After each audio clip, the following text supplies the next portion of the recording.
Welcome to the Nikki Clarke Show. I am your host, Nikki Clarke, and I'm so excited to spend more time with you, transforming lives one story at a time. We have been doing this for 17 years, celebrating the amazing heart stories from people from all walks of life.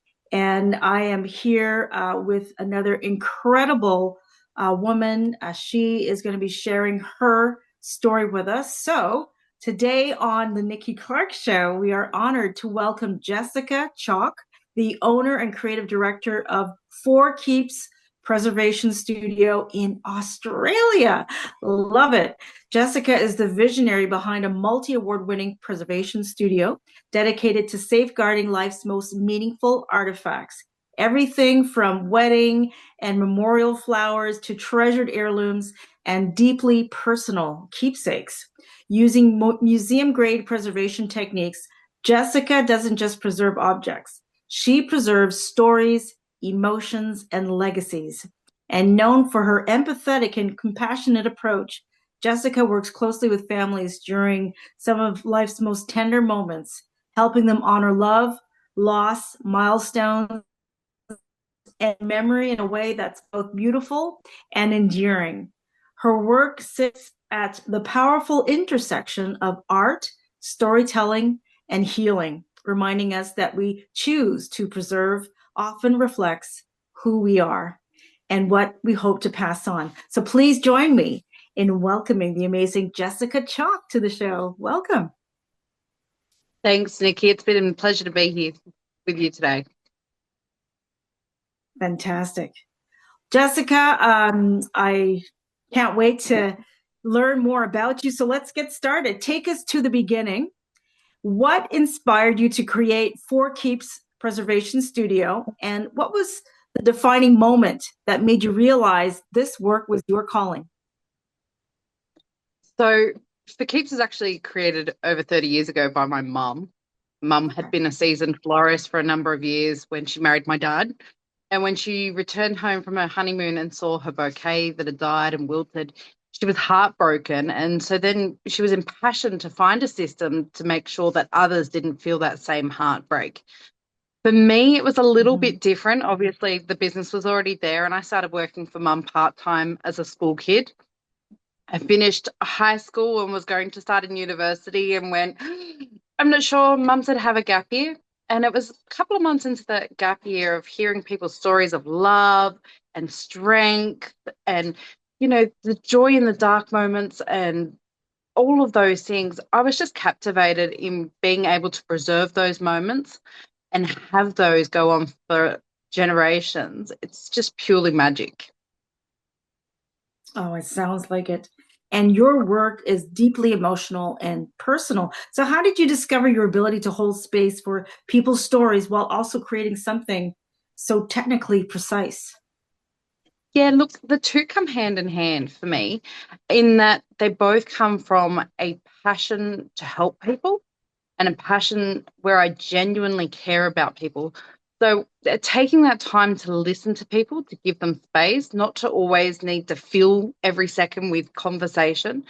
People really open up. And once you hear the story behind these items, the technical stuff comes easy because you're then passionate of making sure it's right. So they can pass it on to the next generation and they can enjoy it for longevity. And so the two kind of come hand in hand in that want to help people. Oh, I love that. I love flowers. So the way you use flowers and heirlooms and keepsakes, they all carry different challenges sometimes.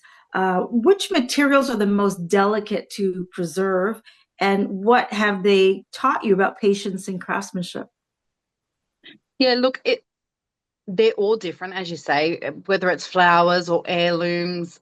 I think it's not necessarily about the material themselves, but the condition we Mhm. receive them in.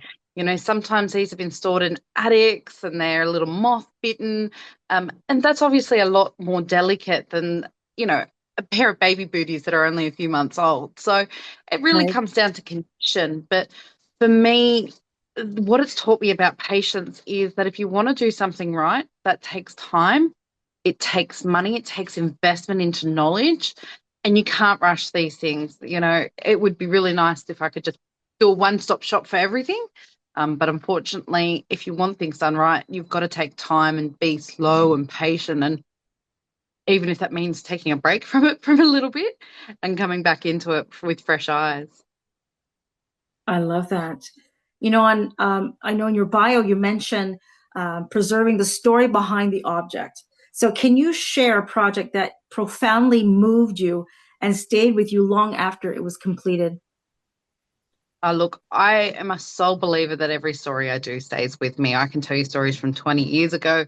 I can tell you stories from last week. Some of those will need trigger warnings, so I will be mindful of your listeners here and tell you about one that has stayed with me that's quite recent. And it's a family lived in a home for 50 years.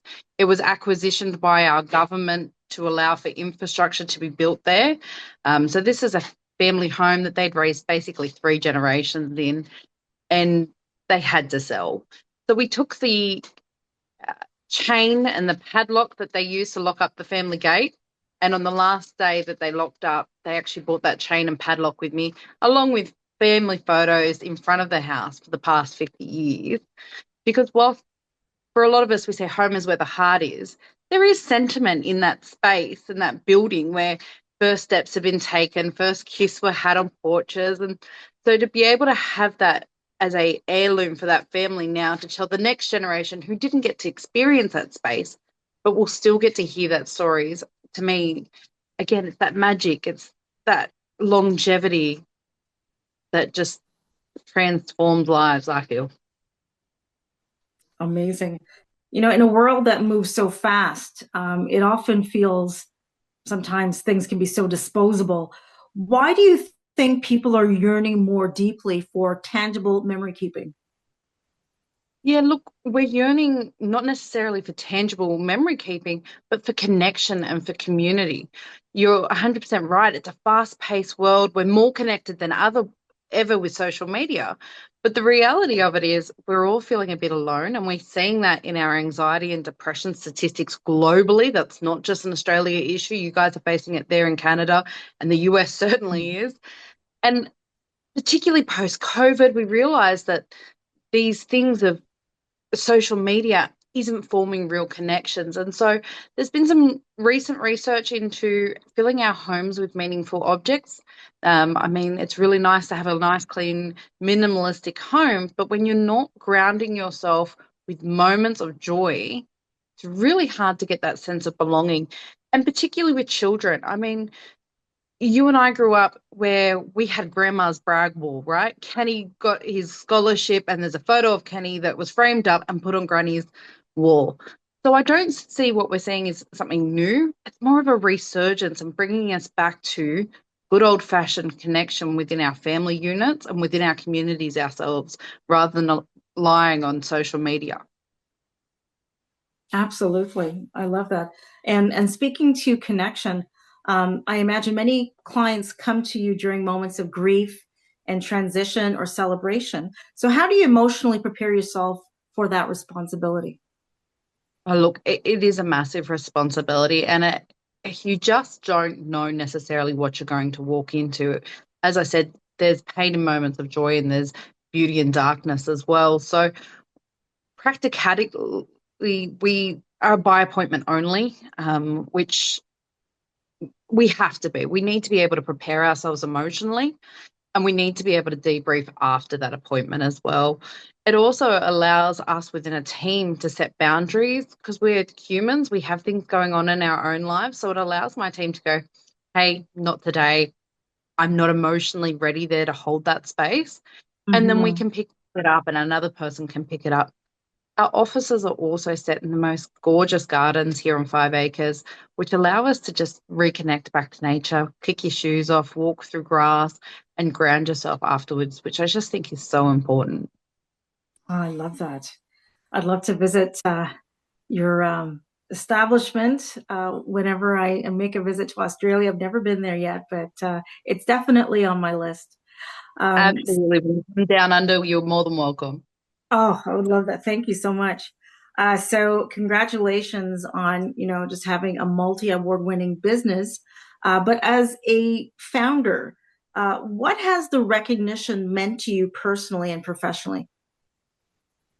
It's showing me that being value led and being people first rather than profit first is actually Mhm. viable and people are appreciative of it and they're recognizing it. I mean, there's a big culture. I was in a conference only recently where there was a speaker who was talking about doing multi-million dollar deals and chopping and selling businesses. And I was like, but how do you walk away from something that to me feels like another child?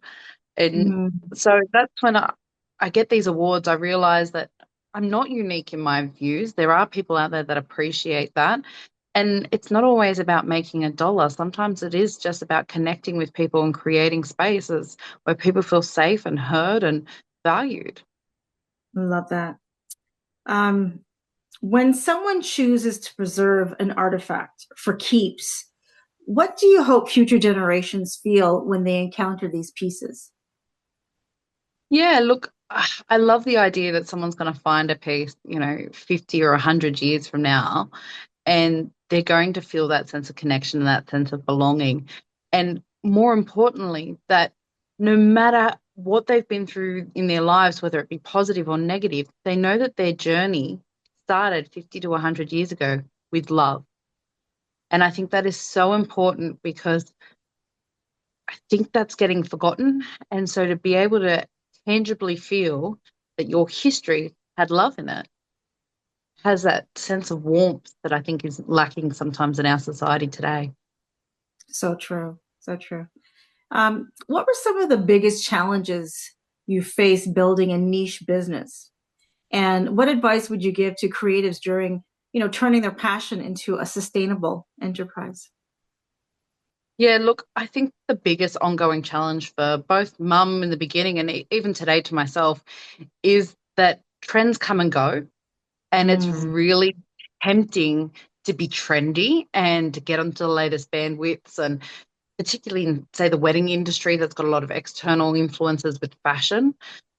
But trying to do that without making shortcuts and affecting the quality of the end output. And so that's a real challenge that I think we face as that niche sort of business. My advice to any business owners out there that are niche, that are looking at starting their own business is passion opens the door, but standards and quality create a business long term. So you might want to be trendy now, but ultimately trends come and go. And so it's making mm, sure that you are sustainable. And to do that, you've got to have quality, you have to have standards, and you need to not compromise on those items.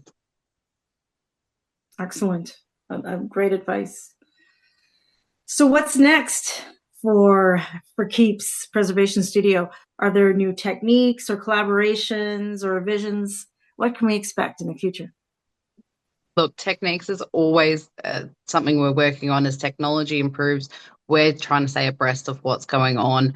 There's nothing there that I can announce at the moment officially, but we have just recently partnered with Wedded Wonderland. They're a global wedding luxury network there, and they've put us on as their partner here in Australia, which is just fantastic. I'm really looking forward to preserving some of the memories that come out of these global weddings. It's going to be fantastic.